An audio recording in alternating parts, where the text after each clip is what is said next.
Well, Todd did it again. He found a way to sell us a decades-old game for full price one more time.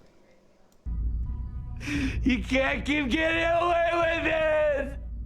Okay, that's not quite true. Emphasis on not quite. I've been playing the Oblivion Remaster, and my verdict thus far has been that it is a mostly linear upgrade of the original. Better graphics, weathers, models, and textures. Heck, they even threw in some combat and leveling improvement.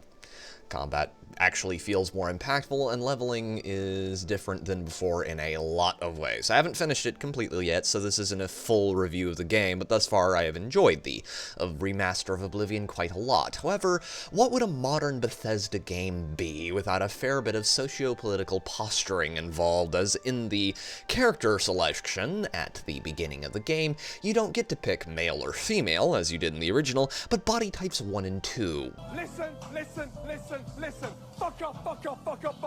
Get out! Which is utterly retarded, because if you choose to play a chick, body type 1, the NPCs will refer to you as a woman, as she, for the entirety of the game, and the obverse is also true. Playing a male, body type 2, the NPCs will refer to you as he, meaning that they basically slapped modern-day intersectional wallpaper over things because they wanted those DEI dollars, and right now you can find Twitter awash in anger and outrage over this issue, and hell man, fair enough, but I seem to remember quite a few of these people recommending Baldur's Gate 3, although in the interest of being completely fair, some of them did call out Larian for providing us with a whole new context in which to use the term bareback.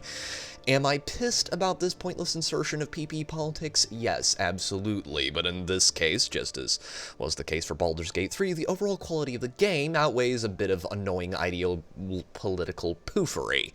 However, your tolerance of woke BS may be lower than mine, and if that's the case, more power to ya.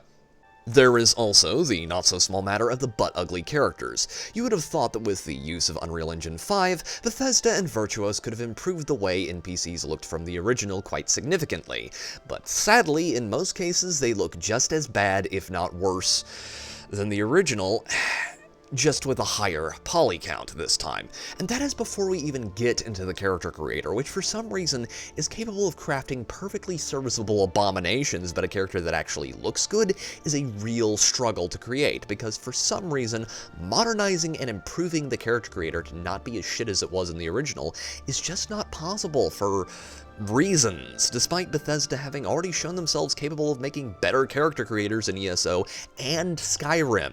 And sure, this might seem like a nitpick, but it's a reoccurring issue with games from this studio, and it is pissing people off for good reason. I want the capacity to make Gollum or Aragorn, but for some reason Bethesda seems more than happy to ease the path to the former while making the latter much harder. And yes, I know Bethesda and ugly characters go hand in hand, but it's 2025, and I expect better, and so should you. But an awful lot of the hate for this game is coming from people who haven't played it. Now, to be fair, you don't need to eat shit to know what it tastes like, as the old saying goes, but this remake is far from being shit. And a lot of people who went into it expecting absolute modern slappa were pleasantly surprised by just how good it actually is. Thus far, from what I've played, it is not just a relatively faithful modern remake, but also a definite improvement in certain areas over the original. Now, the reason a lot of people were expecting crap concentrate from Bethesda is because the last couple of games were received poorly. Starfield was not exactly what people wanted, Fallout 76 still has more problems than an SAT test, and had a launch more disastrous than the box office numbers of your average Marvel movie, and thus most people are prepped to hate anything they create right now. Not without good reason, but in this specific instance, I think Bethesda and Virtuos put out a good game, and I think people should be honest about that. Sure, they had to go back to 2006 to loot the corpse of a game made by people who are no longer there, but hey, some cake is better than no cake. Am I right, fellow fire resistance potion enjoyers?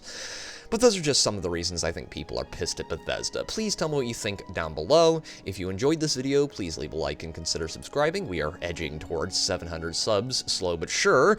And if you didn't like this video, I thank you for watching this long. And for now, this has been Pete, the Heretical Nerd, signing off.